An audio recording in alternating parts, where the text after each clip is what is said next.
Est-ce que ça va, les amis?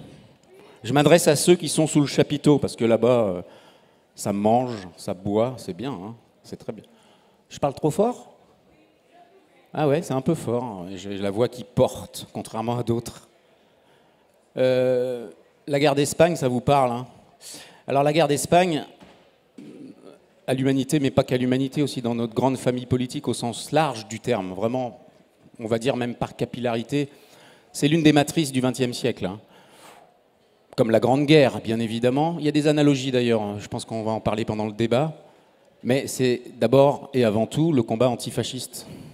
Ça commence en 1936, ça s'arrête dramatiquement, la République est meurtrie.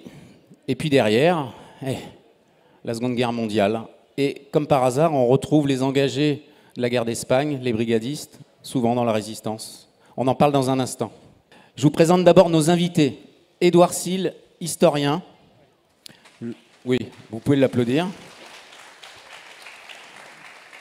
Joël Ruiz, auteur d'un livre absolument passionnant dont je vais vous reparler un peu plus tard, qui s'appelle Des anarchistes face au franquisme, où il évoque singulièrement, mais pas que, la figure de son papa. On va en reparler après.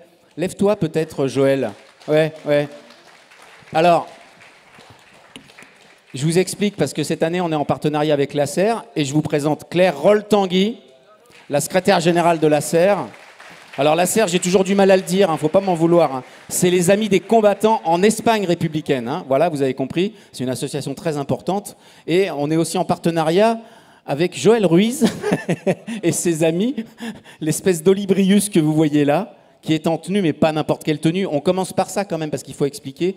Vous avez là-bas une superbe exposition de l'ACER sur l'histoire de la guerre d'Espagne. Ils ont leur table, etc. Et juste à côté, il y a le groupe de Joël qui fait des reconstitutions de la guerre d'Espagne, mais de brigades d'engagés. Explique-nous pourquoi tu es en tenue. D'ailleurs, il y a plein d'objets, mais vas-y, dis un mot sur ça, parce que c'est important, ce partenariat cette année. Oui, en fait, c'est une association, le Brigadiste, qui reconstitue le bataillon Commune de Paris pendant la guerre d'Espagne, donc un des bataillons des brigades internationales, et évidemment, vous l'avez compris, un bataillon composé de volontaires français. Alors après, il y a eu aussi des volontaires espagnols avec eux. Et en fait, on fait de la reconstitution historique. Alors qu'est-ce que c'est? C'est deux choses. À l'occasion d'événements comme celui-ci, on vient en costume et avec des pièces, des objets, pour parler de façon vivante de ce que c'était que l'histoire des volontaires dans les brigades internationales. Et puis enfin, on participe à des combats, rassurez-vous, simulés, aussi bien en Espagne qu'en France, à l'occasion d'événements qui sont organisés où on reconstitue tel ou tel moment, telle ou telle bataille auquel ont participé les brigadistes français. On travaille pour cela en liaison avec les associations espagnoles de reconstitution historique. Et c'est des moments assez intenses, chaleureux. On boit beaucoup d'ailleurs, accessoirement.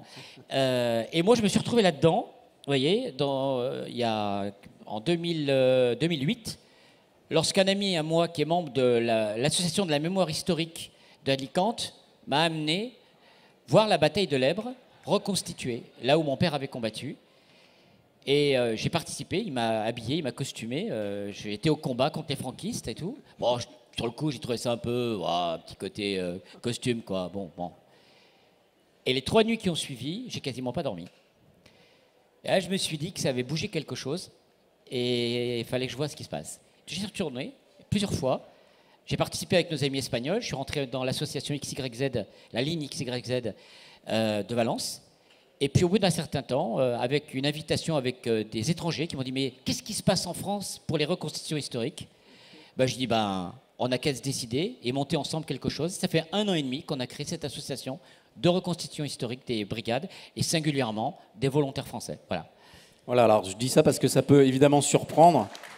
Des uniformes à la fête de l'UMA, c'est un peu particulier, mais même aux Amis de l'UMA. Mais là, vous avez compris, c'est pour la bonne cause. Évidemment, il y a même des armes entreposées là-bas. Je vous le dis parce que vous pouvez aller les voir après le débat, leur poser des questions. Il y a même une mitrailleuse. Alors on en est où avec la mitrailleuse? Parce que je vais vous dire, hier pour l'inauguration de l'espace des Amis de l'UMA, on voulait la faire pétarader à Blanc, cela va sans dire.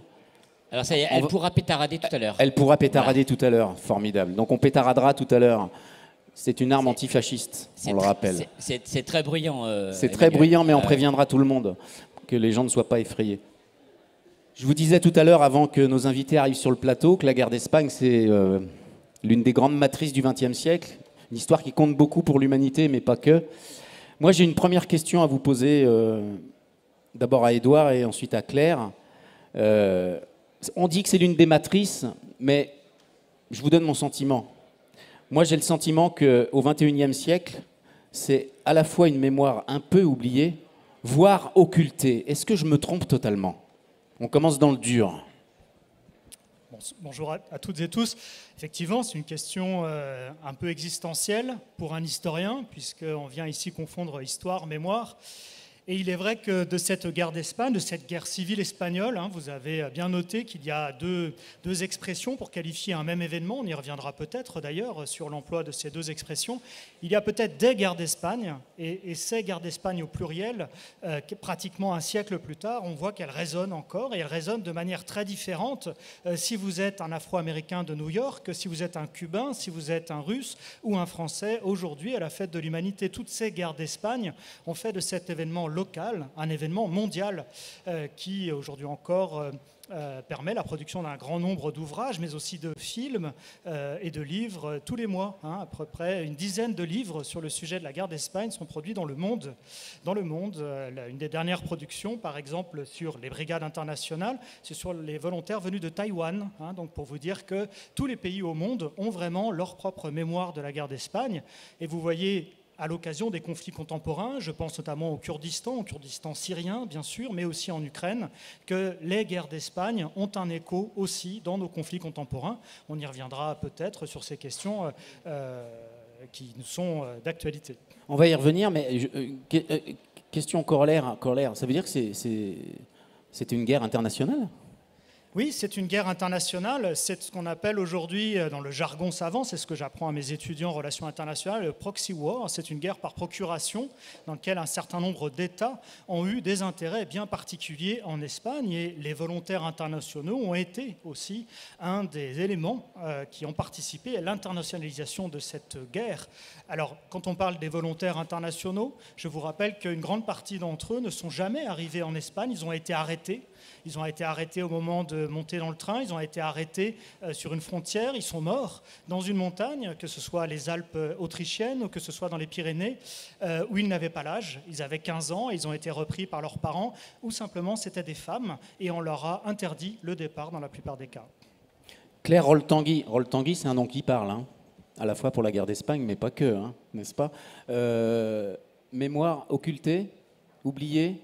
Quel est ton sentiment, toi, un peu, qui est à la tête d'une association qui, précisément, est là pour ne pas que ça se passe comme ça?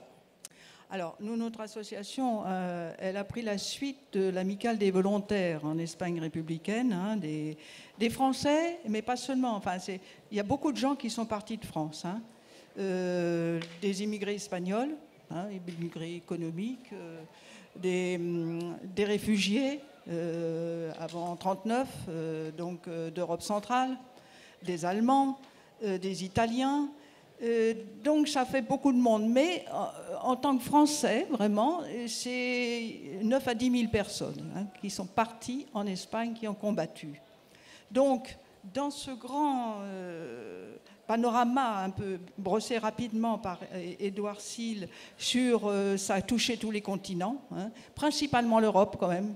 On va dire que c'est quand même un mouvement d'abord européen pour venir aider cette République qu'on considérait agressée déjà, je dirais, parce que il y avait cette crainte du fascisme. Il y avait eu 1934 en France. Il y avait eu des mouvements aussi fascistes en Angleterre. Il y avait eu, bien sûr, Hitler, Mussolini. Enfin, donc tout ça, c'était quelque chose qui inquiétait beaucoup les Français. Et puis, il y avait le Front populaire. Et le Front populaire espagnol aussi, il y avait des résonances très fortes entre ceux qui le menaient en France et ceux qui le menaient en Espagne.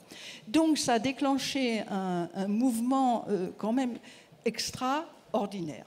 On n'a jamais connu ça à ce point, même si l'histoire des volontariats est diverse, mais ça, on n'avait jamais connu. Donc, nous, si vous voulez, on porte cette mémoire, hein, le titre, mais ça n'est pas simple, hein, ça c'est vrai, parce que ça fait longtemps, ça fait 80, 85 ans hein, que ça s'est passé, et tout ça aussi, les choses, il n'y a pas forcément, c'est pas forcément enseigné à l'école, etc. Mais même, il y a le temps qui passe, hein, et tout ce qui se passe aujourd'hui, tout ça, mais quand même, il y a un fond très important. C'est une résonance encore aujourd'hui, et il y a encore des jeunes qui, dans certaines circonstances, s'en réclament. Et bon, nous, comme il y a beaucoup d'associations dans le monde aussi, hein, d'anciens, c'est les filles et des républicains espagnols qui portent cette mémoire, eh bien, en France, on essaye hein, que ça ne s'oublie pas. Alors, différents moyens hein, d'associations mémorielles assez classiques, mais c'est vrai qu'on a réussi à faire une belle exposition, et pour la première fois, je le signale, on a travaillé avec l'Office des anciens combattants, quelque chose d'officiel, ce qui n'était pas évident, parce que bon, la mémoire de ces rouges, ça laisse encore des traces pour que, bon, on trouve qu'on a envie plutôt de l'occulter. Mais bon, on a trouvé quand même des relais, on se bat pour ça, et on essaye de trouver toutes les formes hein, pour que l'on parle de ces valeurs. Bah, c'est surtout ça qui nous intéresse. C'est l'histoire de ces hommes et de ces femmes qui sont partis. On ne veut pas qu'on les oublie. On ne veut pas qu'on oublie leur nom. Et en même temps, c'est les valeurs qu'ils portaient. On en a toujours besoin aujourd'hui. Elles n'ont pas bougé. Voilà. Joël, même question, mais c'est un peu particulier, toi, puisque ton père est engagé volontaire et non pas brigadiste, puisqu'il était espagnol. Il était engagé dans l'armée républicaine, qui avait encore le pouvoir au moment des faits. Mémoire occultée, oubliée, tu oscilles entre les deux. Quel est ton sentiment, toi, qui connais cette histoire très bien aussi? Alors moi, j'ai mon oncle et mon père qui sont partis en 36, le 9 septembre 1936, de Lyon-Villeurbanne, et au Brotteaux, à la gare des Brotteaux. Ils étaient 5 copains. Il y en a un qui prend une balle dans le ventre, Talego, il meurt à Huesca en septembre. Un autre perd un bras 1 an et demi plus tard, dans la bataille du Segre, autour de la Catalogne. Mon père est laissé pour mort à la bataille de Belchite en 37. Et le Pelao finit dans le camp à Djelfa en Algérie, camp de travail à la fin de la guerre, et mon père à Argelès, enfin Saint-Cyprien et Argelès, dans des conditions qui ne font pas honneur à la France. Mais l'histoire continue après aussi, c'est encore une autre histoire. Tout ça pour vous dire que ces gens-là, ils avaient un point commun, ils n'étaient pas communistes. Ils étaient de la Confédération nationale du travail, de la CNT, qui était le syndicat anarchiste très puissant en 1936 en Espagne. Il y avait 1 million d'affiliés à peu près déclarés pour un pays qui faisait 24 millions d'habitants, vous voyez un petit peu. Et c'est une histoire doublement occultée. D'abord parce qu'ils ne travaillaient pas du tout ces questions-là. Eux, ils voyaient le futur, ils ne voyaient pas le travail historique. En plus, c'était compliqué entre les puristes et les politiques, comme ils disaient. Et puis enfin, l'histoire a été d'autant plus difficile que la libération et tout ce qui va se passer ensuite fait que le mouvement anarchiste espagnol va quasiment disparaître. Et donc ne pourra pas porter un peu la mémoire de ce qu'ils ont pu engager, de ce qu'ils ont pu faire. Voilà. Alors, il y a des travaux aujourd'hui importants qui sont conduits, mais c'est aussi une autre réalité de l'engagement espagnol. Hein. Il y avait des trotskistes, il y avait des anarchistes, il y avait des rien du tout, simplement antifascistes. Et ils ont tous essayé de combattre. Alors, la situation a été compliquée parce que pendant la guerre d'Espagne, vous le savez tous, sur des directives de Staline, il y a eu des opérations de liquidation qui ont été engagées, principalement contre les trotskistes, un peu aussi contre les anarchistes. Et même après, les relations étaient difficiles. Je vais vous donner une anecdote. En 2007, au titre de la loi de récupération de la mémoire historique, le consulat d'Espagne verse une pension aux anciens combattants espagnols de la guerre. Ils viennent donc au consulat à Paris, vous savez, boulevard Malesherbes, hein, consulat général, pour prendre leur pension.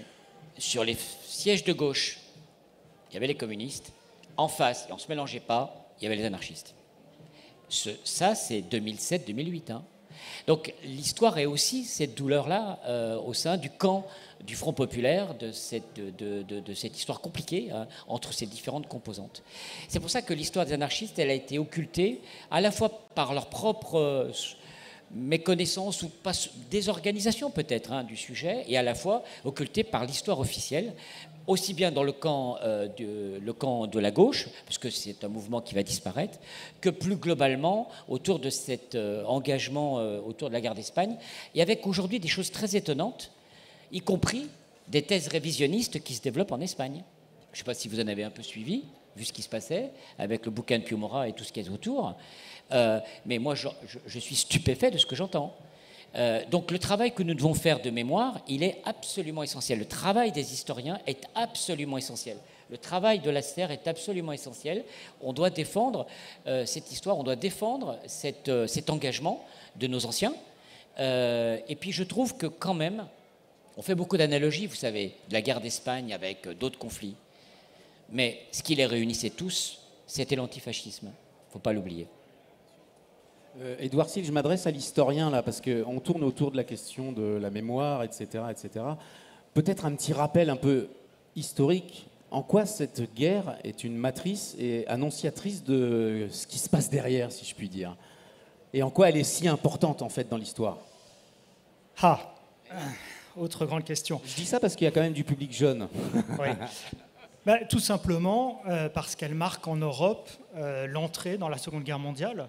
En 1947, le titre du film documentaire choisi par l'ancêtre de la SER, donc qui s'appelait l'AVER à l'époque, premier film dédié à la mémoire des volontaires français, des volontaires internationaux dans la guerre d'Espagne, a choisi un titre « Levé avant le jour ». Levé avant le jour, ça rappelle bien que ces volontaires antifascistes qui sont partis en Espagne en 1936 ont inauguré la grande bataille antifasciste qui se terminera le 8-9 mai 1945 à Berlin, comme chacun sait. Donc cette expérience-là de l'histoire longue, d'une histoire de la Seconde Guerre mondiale revisitée cette fois-ci par un conflit entre démocratie et fascisme, elle prend effectivement son point de départ en Europe en tout cas, lors de la guerre d'Espagne. Donc évidemment, elle a créé une mémoire bien particulière parce que la Seconde Guerre mondiale commence par une défaite, la défaite de l'Espagne républicaine, la défaite des antifascistes, et une victoire en 1945, dans lequel beaucoup de ces acteurs de la guerre d'Espagne auront participé. Vous savez que Paris a été libéré par un contingent, notamment par un contingent d'Espagnols au sein de la 2e division blindée. Hein, donc vous voyez bien que cette histoire de la guerre d'Espagne, elle rejoint celle de la Seconde Guerre mondiale. Eh bien, l'histoire de la guerre d'Espagne et des volontaires de la guerre d'Espagne sera oubliée au bénéfice d'un grand récit, comme on les aime en histoire, qui est celui de la résistance. Mais vous savez que la date d'entrée en résistance, elle varie suivant les historiens, mais elle ne remonte pas jusqu'à la guerre d'Espagne. Et pourtant, nous sommes ici réunis pour parler de gens qui, dès 1936, ont embrassé leur famille pour partir combattre dans un pays dans lequel, généralement, ils ne connaissaient ni rien, ni même la langue, au bénéfice d'un grand combat dont ils avaient pressenti qu'il arriverait un jour jusqu'à Paris. Question à tous les trois. Qui étaient-ils, ces engagés volontaires et ces brigadistes, quels qu'ils soient? Moi, j'ai le sentiment, dans mes lectures antérieures, et puis j'ai eu le sentiment aussi en lisant le livre de Joël Ruiz, qu'il y avait beaucoup d'ouvriers, en fait, ce qu'on appelle communément les gens de peu. Et on se disait avec Joël, parce qu'on se parle souvent avec Joël, on se connaît bien, qu'on y voyait presque une sorte d'éthique ouvrière de l'engagement, etc. C'était quoi leur profil, au fond? Pourquoi cet engagement incroyable? Qui veut? Il y a eu un travail fait par Rémi Skoutelski, l'historien, il y a quelques dizaines d'années, pour essayer de comprendre qui étaient justement ces volontaires. Et lui-même, je l'ai entendu en conférence utiliser ce terme d'armée prolétarienne. Voilà.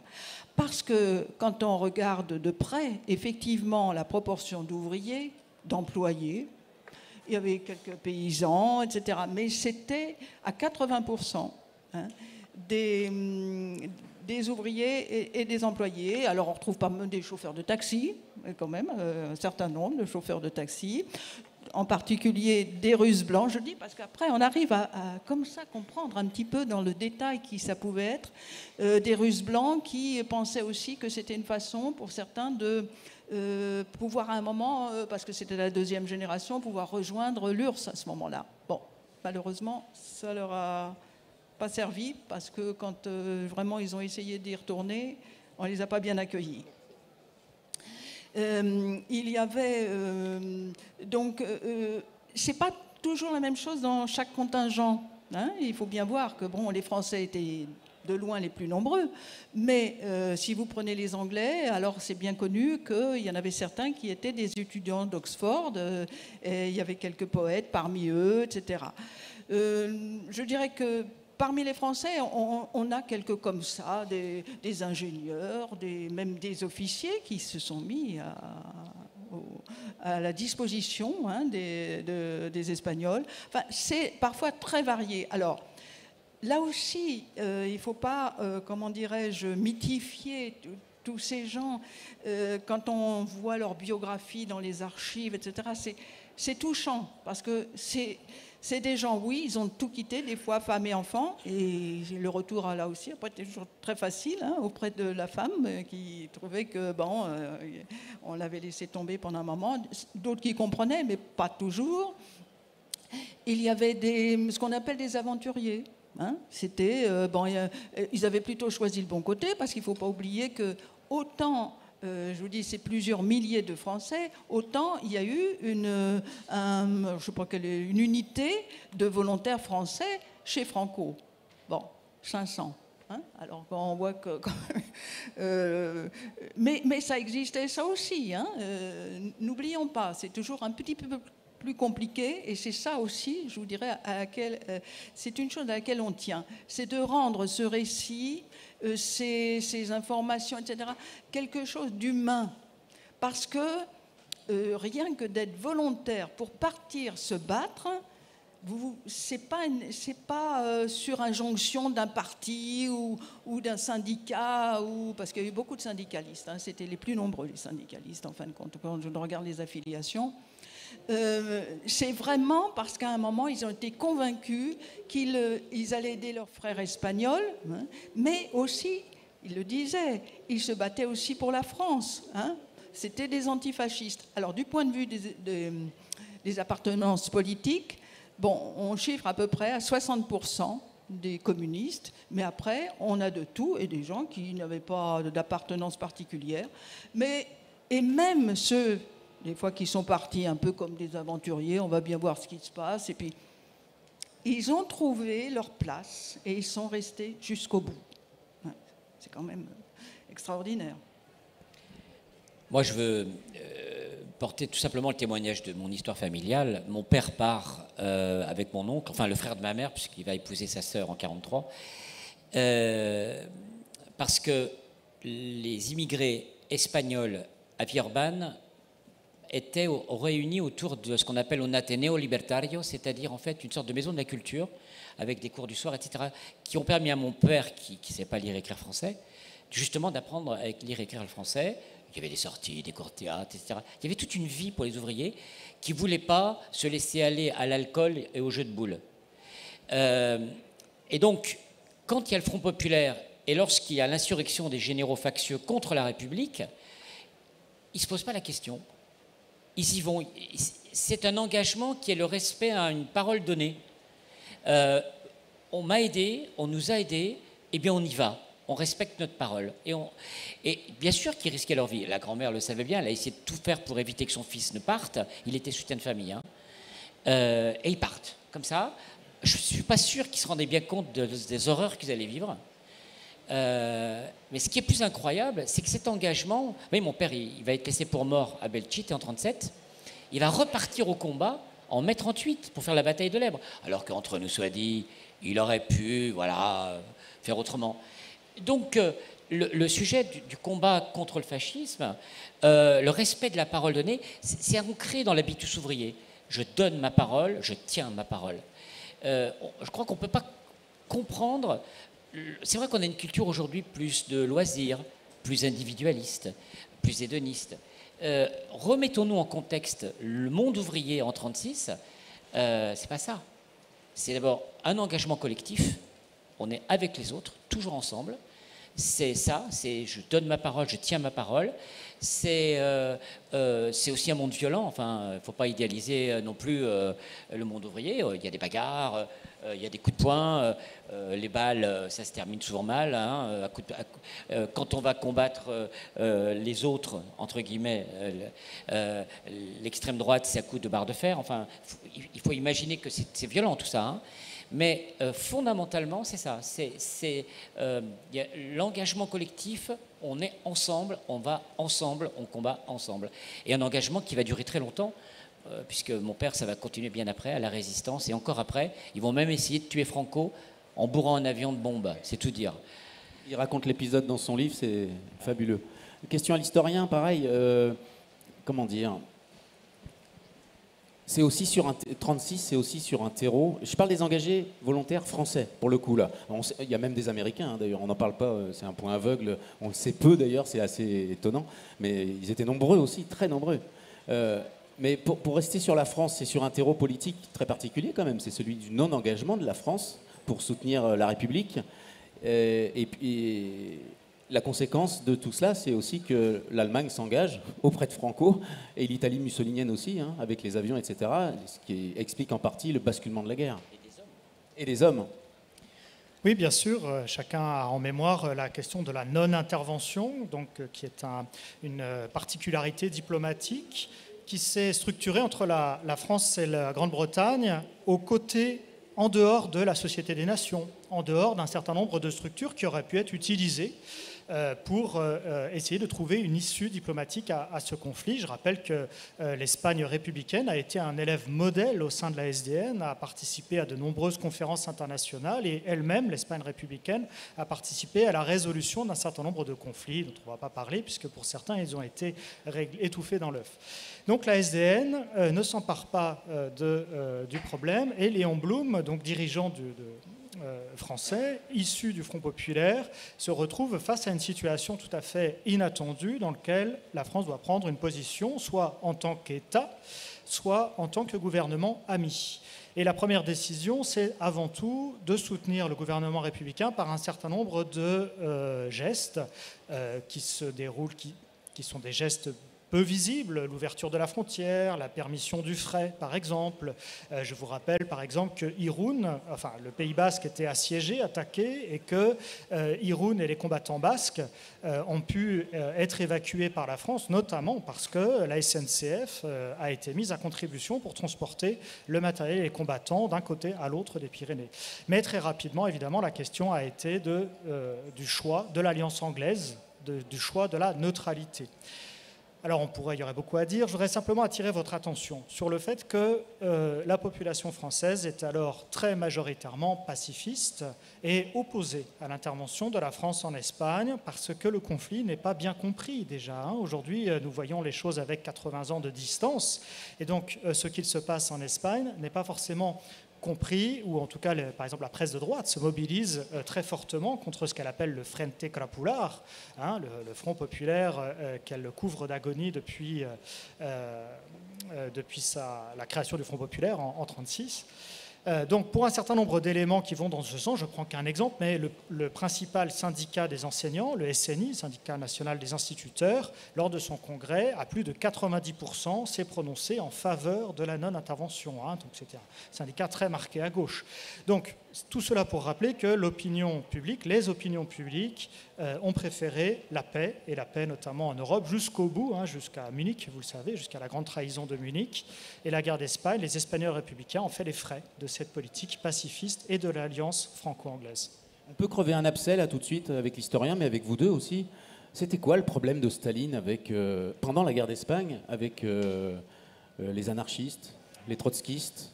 Alors, je vous remercie Si de c'est pas l'occasion. très bien fini. Mais oui, mais crevons l'abcès, Oui, crevons crevons l'abcès. l'abcès, parce qu'effectivement, cet abcès, je ne suis pas sûr qu'il ait eu lieu d'être. La question des persécutions dites staliniennes en Espagne, je travaille sur la guerre d'Espagne depuis plus de 20 ans maintenant, j'aimerais avoir des archives qui corroborent un certain nombre de choses que j'entends souvent. S'il y a des faits effectivement de répression contre le POUM qui est mené notamment dans l'espace géopolitique de la Catalogne, le POUM n'étant puissant quasiment qu'en Catalogne, ce sont aussi des conditions géopolitiques locales. À aucun moment on a une décision émanant de Staline lui-même disant qu'il fallait écraser ou tuer ou massacrer les dirigeants du POUM ou de l'anarchisme. Par contre, après-guerre, un certain nombre de légendes sont mises en place qui se font au détriment du communisme espagnol notamment. Alors, quel était le problème de Staline en Espagne? Le problème de Staline en Espagne, c'est qu'il n'y ait pas de révolution. Pourquoi est-ce qu'il fallait qu'il n'y ait pas de révolution? Parce qu'il fallait que le gouvernement espagnol fasse preuve de sa capacité à pouvoir tenir justement dans une situation qu'on pourrait appeler celle aujourd'hui d'un État bourgeois. Pourquoi est-ce que Staline tenait tellement à ce que la République espagnole fasse bonne figure? Je vous rappelle par exemple qu'au sein du Front populaire espagnol, il n'y a ni ministre communiste ni ministre socialiste, qu'il faut attendre assez longtemps, en 1936, pour que les premiers ministres socialistes, premier petit p, ministre socialiste apparaissent, avec notamment un président du Conseil, Caballero. Tout cela, derrière, et on s'arrêtera là-dessus, Staline ne voulait qu'une chose, c'est qu'il s'est rendu compte, à partir de 1933, de la fausse route totale de sa stratégie, qui considérait que la menace principale contre l'Union soviétique était les démocraties capitalistes. Il s'est rendu compte de son erreur, que l'impérialisme avait changé de nature et qu'en 1936, le danger venait d'une autre entité totalement nouvelle, totalement moderne, qui s'appelait le fascisme. Et là, il a fallu renverser les choses. En 1935, Staline parvient à un coup de maître, qui est une alliance militaire avec Laval, le même Laval que vous connaissez, le collaborateur. Il a été Premier ministre, président du Conseil, et il a signé une alliance militaire avec l'Union soviétique en mai 1935, date à partir de laquelle, vous le savez, les partis communistes étaient passés d'un antimilitarisme forcené à, au contraire, une défense patriote de la France. Pourquoi? Parce que c'est le moment où le mouvement communiste international se rend compte que seule la résistance antifasciste, seules donc les armées des démocraties libérales, alliées avec l'armée rouge, pourront vaincre le fascisme avant qu'il ne s'étende à travers le monde. Donc la guerre d'Espagne est un véritable problème. Il faut amener, pour Staline, il faut amener la France à intervenir aux côtés des républicains espagnols. Joël? Oui. Moi, je ne suis pas historien, je suis simplement dans une filiation, dans une histoire. Il y avait une grande méfiance, qu'on le veuille ou non, entre les différents partis et mouvements, notamment parce que, en tout cas du côté des libertaires, ils avaient le sentiment que les meilleures armes, les meilleurs équipements ne leur étaient pas adressés, qu'ils n'étaient pas aidés, que lorsqu'il fallait conduire des offensives et que les officiers étaient supposés anarchistes, les unités n'étaient pas envoyées alors qu'elles connaissaient le terrain. On préférait des officiers sûrs, c'est-à-dire des officiers qui étaient communistes. Donc ce sentiment de méfiance, qu'on retrouve d'ailleurs dans les écrits des deux côtés, était tout à fait handicapant en fait pour la conduite de tout cela, puisque ça va continuer très, très longtemps après. Moi je ne sais pas s'il y a eu des règlements de compte et autres. Ce que je sais, c'est ce qui m'a été raconté. Après, peut-être Ogilvy accompagné de cette méfiance. Maintenant, revenons effectivement au point central. Tous étaient uniques dans leur discours, dans leur volonté pour combattre le franquisme. Mais du côté des anarchistes, et c'est ce que vient de dire Édouard, ils n'ont pas compris pourquoi, lorsqu'ils ont lancé les collectivisations, en Aragon et autres, tout a été cassé ensuite. On a fait intervenir l'armée pour foutre en l'air le Conseil d'Aragon, etc. Ils n'ont pas compris. Ils considéraient que c'était une occasion unique de commencer la révolution sociale en même temps qu'on luttait contre le fascisme. Et le point sur lequel je pense qu'aujourd'hui on peut s'accorder, c'est que les divisions à l'intérieur de l'Espagne républicaine ont quand même largement facilité le travail des franquistes, in fine. Moi je pense, mais là c'est vraiment un sentiment, que l'unité de commandement était indispensable face à des militaires aguerris, bien équipés et bien organisés. En phase 2, c'était quoi? C'était des ouvriers, des syndicalistes, des paysans. Les officiers ont été formés à la va-vite. Enfin, il fallait faire face. Au début, c'était que des miliciens, des milices populaires. Donc, les dissensions dans le camp républicain, c'était pas le moment. Et je pense que des deux côtés, il y a eu des conneries. Des deux côtés, il y a eu des exagérations. Je pense qu'il y a eu des liquidations aussi. Mais entre nous soit dit, du côté des libertaires, ce n'était pas fameux non plus. Hein. Quand Barcelone réussit à bloquer le coup d'État militaire et qu'on ouvre les prisons, qui est-ce qui va s'affilier à la CNT? Eh bien, des militants convaincus, des gens qui voulaient conduire le combat, qui voulaient lutter pour le Front populaire, mais aussi des voleurs, des brigands qui ont profité de cette occasion en disant allez hop, je me mets le gorille noir et rouge et puis vous allez voir ce que vous allez voir. On a eu des gens de peu qui ont fait n'importe quoi au soi-disant au nom de l'idéal. Donc la réalité espagnole, elle est évidemment diverse. C'est pas si simple que ça. Il faut aussi le regarder en face. Pour autant, je pense qu'il faut faire attention de ne pas amalgamer et de ne pas supposer que le mouvement globalement qui a porté le Front populaire a tout fait pour provoquer la guerre civile. Il ne faut quand même pas retourner l'histoire. Claire Roltangui, sur le... j'ai une question personnelle en fait, parce que deux de nos héros dans notre famille politique, comme par hasard, que ce soit Joseph Epstein ou Roltangui, sont des deux guerres, sont à la fois sur le front espagnol et dans la résistance. Ça te paraît être une évidence en vérité en regardant cette histoire étonnante, incroyable? Ils n'ont pas été les seuls. J'ai dit deux de nos. Oui, bon, après, pour moi, c'est pas comme ça que je le vis, hein, bien sûr. Hein. Ce qu'il y a, c'est que nous, on trouve... Enfin, ils ont eu une clairvoyance. Ils ont compris ce qui se passait. Et je me rappelle toujours, mon père disait, j'ai lu même Mein Kampf, je sais ce que Hitler veut faire, voilà. Et on ne voulait pas le voir. Mais il avait écrit ce qu'il ferait, entre autres, ce qu'il ferait de la France. Donc voilà, hein, quand on avait une conscience politique, eh bien, ces choses-là vous préparaient. Hein, et il y avait, c'est l'émergence aussi, il ne faut pas oublier. Alors, pour Epstein, c'est un peu différent, puisque lui, il venait, il était d'origine polonaise, etc. Bon. Mais pour mon père, et tous ces métallos, parce qu'il y en a beaucoup de métallurgistes hein, qui sont partis dans les brigades, et en particulier au début, eh bien, c'était le Front populaire qui avait amené la classe ouvrière à prendre part à la vie du pays. Avant, quand même. Hein. Bon, les syndicats, etc., les gars se défendaient, mais c'était toujours la classe méprisée. Elle ne pouvait pas participer à la vie du pays. Là, avec le Front populaire, ils se sont investis partout. Et c'était la reconnaissance de l'apport de cette classe ouvrière à la vie du pays. Moi, je pense que vraiment, et là, on a eu une floraison, j'ai envie de dire, de personnalités, hein, de gars qui, à tous les échelons, ont fait des choses assez extraordinaires. Et on les retrouve, bien sûr, dans la résistance. Et ça n'a rien d'étonnant, parce qu'ils avaient compris les choses, mais c'était aussi cette reconnaissance, voilà, que c'était des gens qui avaient aussi à apporter quelque chose à leur pays. Car, moi, ce que je pense vraiment que cette génération, c'était une génération de patriotes, hein, pas oublié, et que s'ils allaient aider, parce qu'ils avaient un sens internationaliste, leurs amis en Espagne, c'est aussi parce qu'ils voulaient défendre leur pays et la liberté de leur pays.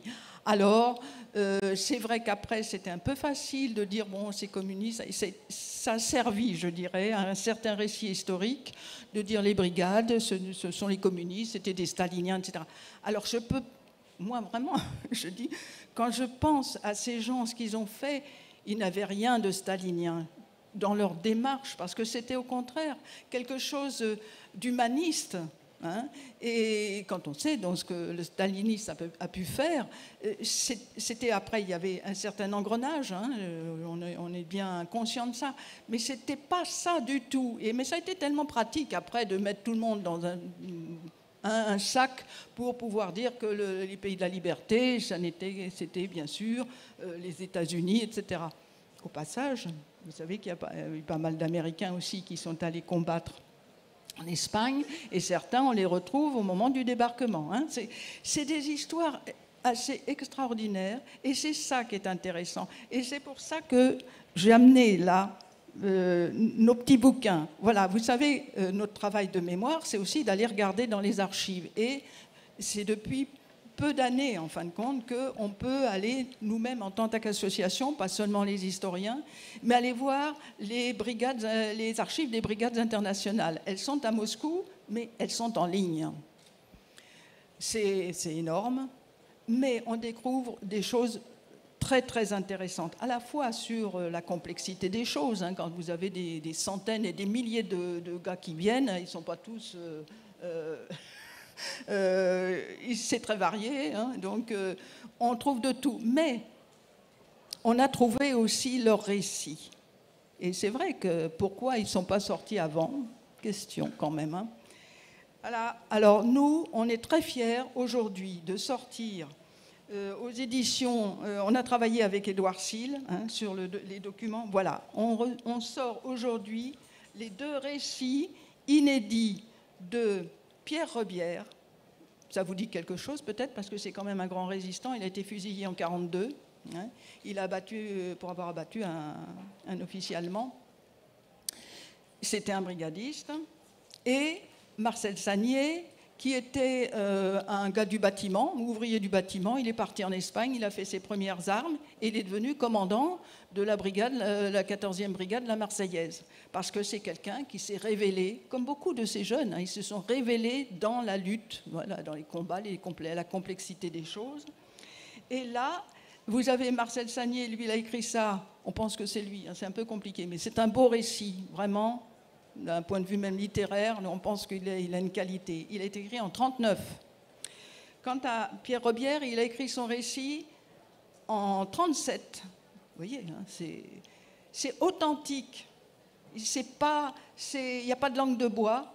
Ils écrivent ce qu'ils ont vécu les premiers mois des brigades internationales en Espagne. C'était pas simple, vous vous doutez. Il y a eu la mise en place, évidemment, l'organisation des brigades, et puis il y a eu aussi les premiers combats. Et tout du long, les combats, les brigadistes ont été utilisés comme troupes de choc. Ça a été parfois terrible, hein, ce qu'ils ont vécu. Il y a quand même sur un tiers des Français brigadistes qui sont restés aujourd'hui en terre d'Espagne. Et petite chose aussi que je vous signale, c'est qu'aujourd'hui, vous savez que bon, la mémoire historique, il y a tout un travail qui se fait quand même, qui émerge de la société pour que l'Espagne retrouve son histoire et l'histoire de sa République et l'histoire de la guerre d'Espagne, pas à la sauce Franco. Et aujourd'hui, ils se préoccupent même de rechercher, quand ils ouvrent des fosses communes, de voir quels sont aussi les internationaux, les volontaires internationaux qui peuvent être en terre espagnole, et de voir si on peut faire on peut trouver des familles. Bon, c'est pas simple, hein. Mais je veux dire, voilà. Alors la mémoire des brigades en Espagne, ça aussi c'est un vrai sujet, mais ça vient. Et on fait nous régulièrement des voyages en Espagne, parce qu'il n'y a rien de tel que d'aller voir aussi les lieux de combat pour se rendre compte à quel point ce qu'ils ont vécu, ces gars-là. Mais ils étaient motivés par la défense de l'Espagne et de leur propre pays. Donc voilà, des inédits, authentiques. Je vous assure que c'est vraiment très très chouette. Il est en vente ici. Voilà, c'est en vente sur la table de la serre là-bas. Hein, voilà, n'oubliez pas. J'ai encore 2 questions pour ce qui me concerne. On va déborder, mais j'assume, c'est pas un souci. Je m'adresse à l'historien aussi parce que on parle de la guerre d'Espagne. Pour schématiser, dans la mémoire communiste, par exemple, on pense tout de suite exaltation, engagement, drapeau rouge, drame, en effet. Mais on oublie de dire que c'était une putain de boucherie, cette affaire. Et j'ai été marqué par le livre de Joël parce qu'il raconte des choses dans des tranchées, etc., qui ne sont pas les mêmes que la Grande Guerre. Mais enfin, un petit peu par analogie, c'est pas sans nous rappeler la Grande Guerre quand même. Hein. On l'oublie un peu, je trouve. Tout à fait. Effectivement, c'est volontaire, c'est avant tout une histoire de poilus, c'est une histoire de tranchées. Hein, c'est une histoire de mutilation, de blessures, de gangrènes, d'hôpitaux. C'est hommes et femmes qui sont partis en Espagne ont vu la mort, évidemment. Une grande partie des infirmières parties là-bas ont contracté le scorbut, hein, du fait des conditions dans certains hôpitaux. Ce fut une guerre atroce, bien sûr, mais comment est-ce qu'on se jette dans une guerre comme ça quand on n'est pas soi-même un militaire, lorsque la plupart du temps on n'a pas été un combattant de la guerre de 14, hein. Une partie d'entre eux étaient effectivement des vétérans, mais pas la majorité. Eh bien, il faut se remettre dans le contexte de l'époque. Le contexte de l'époque, c'est l'année 1936, c'est l'été 1936. Eh bien, vous êtes à Paris, vous allez au cinéma, et avant d'aller voir votre film, il y a les actualités. Et l'actualité, elle vous montre quoi? Elle vous montre la guerre en Espagne. Elle vous montre des films que vous connaissez, parce que c'est ces films en noir et blanc qui aujourd'hui sont encore connus. Eh bien, ce sont des hommes et des femmes, des Espagnols, qui combattent avec le sourire au soleil. Tout le monde est habillé légèrement. Il y a des fruits aux arbres. C'est la fête, c'est la révolution. Ça a l'air chouette. Eh bien, de Paris, qu'est-ce qu'on se dit lorsque, en octobre, dans les ateliers à Javel, dans les ateliers en Lorraine, on dit camarades, on cherche des volontaires, il faut partir. On a ces images-là de l'Espagne, une image où il fait beau, il fait chaud. Et où se retrouvent les volontaires des bataillons Louise Michel, des bataillons Villemain? Ils se retrouvent en plein hiver, devant Teruel, la ville la plus froide d'Espagne. Il fait moins 20 degrés et il faut aller prendre cette ville tout là-haut, perchée dans la neige. On est en décembre 1936. Et ce fut un carnage, hein, et 2 bataillons français sont morts, disloqués. Beaucoup sont repartis comme déserteurs parce qu'ils ne voulaient pas combattre dans ces conditions. D'autres ont rejoint en désertant des formations anarchistes qui étaient un peu plus loin, qui se battaient un peu moins. Donc on se disait, je vais rester en Espagne, mais je ne vais peut-être pas aller me faire crever là-haut dans la neige. Donc toutes ces questions-là, elles participent aussi, hein, de cette mémoire de ces hommes et de ces femmes qui sont partis en Espagne sans trop savoir dans quoi ils mettaient les pieds, sans trop savoir combien de temps ça allait durer, parce qu'ils pensaient qu'ils partaient là-bas pour un coup de main. L'idée, c'était juste d'aller aider les Espagnols. Pourquoi aller aider les Espagnols? Parce qu'une légende voulait que les Espagnols ne savaient pas se battre. Et de France, on regardait les choses avec un peu de hauteur, en disant, bah oui, les Espagnols, ils n'ont pas connu la guerre comme nous. Nous, on a fait la Grande Guerre, on a cette culture-là dans le sang. Donc on va aller leur donner un coup de main. J'ai fait le service militaire, je suis un spécialiste, je vais aller aider les Espagnols qui... croyait-on, n'avaient pas fait leur service. Bon, eh bien, évidemment, lorsqu'ils se sont retrouvés là-bas, il était très difficile de pouvoir en repartir, naturellement, pour d'autres considérations.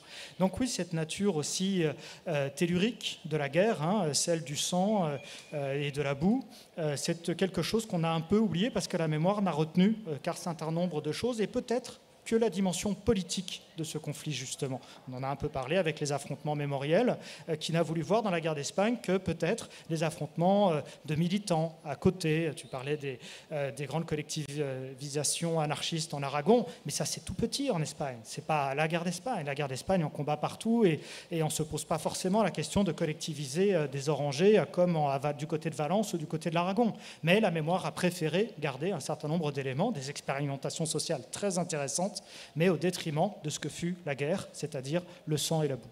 Alors même si notre thème là c'était les engagés, les brigadistes, etc., je voudrais pas qu'on se quitte sans parler de l'Espagne après, si je puis dire, parce qu'il y a la guerre d'Espagne, il y a la Seconde Guerre mondiale, mais après il y a le franquisme, parce que c'est bien gentil tout ça, mais cette guerre est perdue en effet, la guerre d'Espagne. Franco prend le pouvoir et ça va peser pendant des décennies.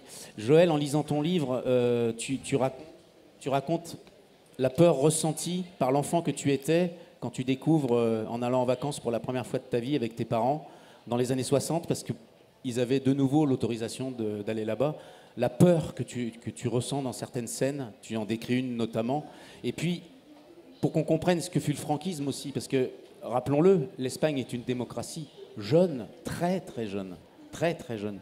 Tu as cette phrase extraordinaire, moi je pense qu'on devrait la dupliquer. Une dictature n'est pas synonyme d'ordre, tu écris. Au contraire, une dictature est arbitraire. Et c'est ce que l'Espagne a vécu pendant des décennies. Oui, c'est la loi du plus fort. Je suis du bon côté, je fais ce que je veux, et tu vas voir ce que tu ramasses. Au nom de la cause, je rentre dans les maisons et je prends ce que je veux. Je prends la mule qui sert aux travaux des champs.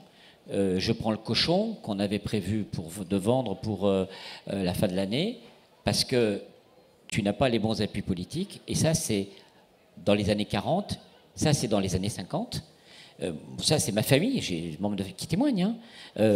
On a des cousins qui ont eu de la chance, ils avaient leur fils qui était garde civile. Alors, ils mettaient le képi, vous savez, le tricorne, enfin, le képi dans l'entrée, pour éviter les récupérations. Parce qu'ils rentraient et puis on prenait ce qu'on voulait. À un moment où l'Espagne est quasiment en situation de famine, hein. Remettons tout ça en contexte après la guerre. C'est aussi les Rouges qu'on veut punir. La guerre d'Espagne, c'est un conflit international. La guerre d'Espagne, c'est plein de choses. C'est aussi une lutte des classes, qu'on le veuille ou non. Et derrière, une haine contre le rouge, à tel point que les franquistes vont inventer une théorie du gène rouge.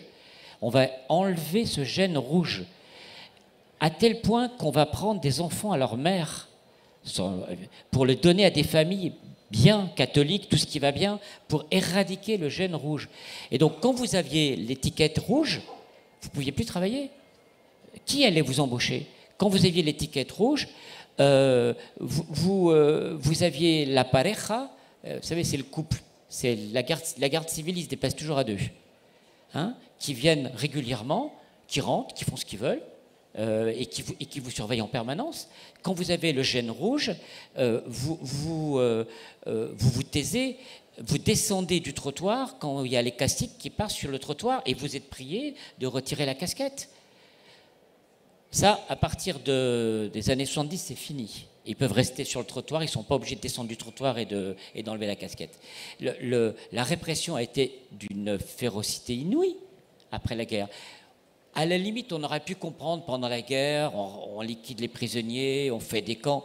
Mais qu'est-ce qui justifiait une telle haine autant de mois et d'années après? Et donc, cette histoire-là, pour ceux qui ont de la famille en Espagne, on n'en parle pas, on en parle très peu, mais quand ça vient, waouh, ça fait froid dans le dos. La post-guerre espagnole a été dramatique.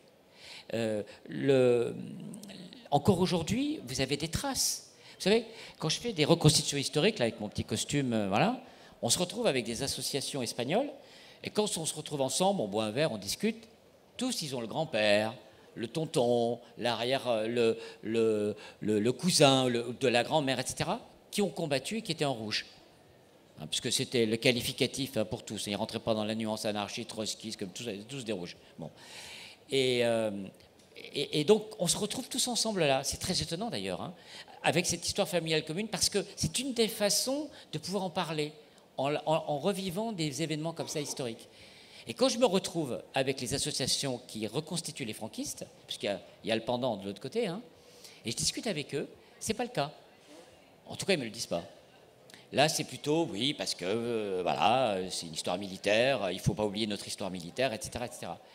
Je pense que, oui, c'est curieux. Alors attention, hein, la reconstitution historique, il y a de tout. Hein. Il y a aussi des gens d'extrême droite qui se retrouvent là-dedans et qui montent des associations au prétexte de reconstitution historique. Donc il faut savoir où on met les pieds. On en parlait avec Claire à quelques occasions. Pour autant, c'est aussi des moments importants de réunion, de partage, et on raconte nos histoires familiales et ces histoires de la post-guerre qui ont été terribles. Je ne vais pas raconter de bêtises à l'historien qui est à côté de moi. La répression post-guerre, ça tourne autour de 200 000 personnes. 200 000. Je ne vous parle pas de ceux qui sont morts parce qu'ils ont crevé de faim. Je crois qu'il y a eu des données qui ont été utilisées, des projections sur la base de la population espagnole avant 1936 et de la population espagnole en 1947. Le constat, c'est un différentiel démographique, c'est comme ça qu'on dit, vous savez, c'est plus plat, ça passe mieux. Un différentiel démographique d'estimé d'1 million de personnes. Là aussi, c'est monumental. C'est une vraie dictature, en fait. Dernière question. L'Espagne, ce fut une vraie dictature? Ah oui, qui en douterait, qui en douterait. Peut-être un historien espagnol qui vient d'être traduit en français là cet été et que le Figaro a trouvé très malin de faire un peu de promotion. Je pense à Pio Moa, qui est un polémiste célèbre en Espagne, pour justement réhabiliter le franquisme, le régime franquiste, et faire la démonstration que ce sont les républicains qui sont à l'origine de la guerre civile et que tout cela n'est finalement que la résultante d'un complot communiste, blablabla. Donc voilà, vous voyez que 80 ans plus plus tard, finalement, cette relecture d'une dictature atroce comme celle du franquisme, en tout cas dans les premières années du franquisme. Je vous rappelle quand même que dans les années 70, on continue à garrotter. Hein. Vous voyez, garrot, c'est un lacet qu'on enserre autour de la gorge du condamné à mort, qui est généralement anarchiste ou communiste. On garrotte encore en Espagne dans les années 70. Hein. Donc on est dans une situation, évidemment, heureusement, très différente aujourd'hui. Merci à tous les trois, on a bien débordé, mais je crois que ça valait le coup. Hein. Je ne vais pas me faire engueuler, hein, c'est bon. Merci. Ouais.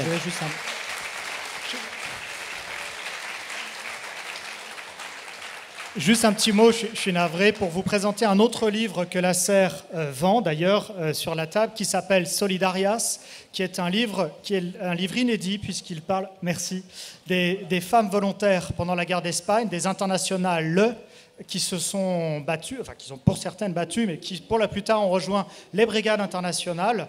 Et un travail d'historien vient d'être réalisé, d'historien et d'historienne. Vous le trouverez sur la table de Lasser. Solidarias. Merci à tous les trois. Merci Édouard Sill. Merci Joël Ruiz, des anarchistes face au franquisme. Son livre, il va aller le signer, il est en vente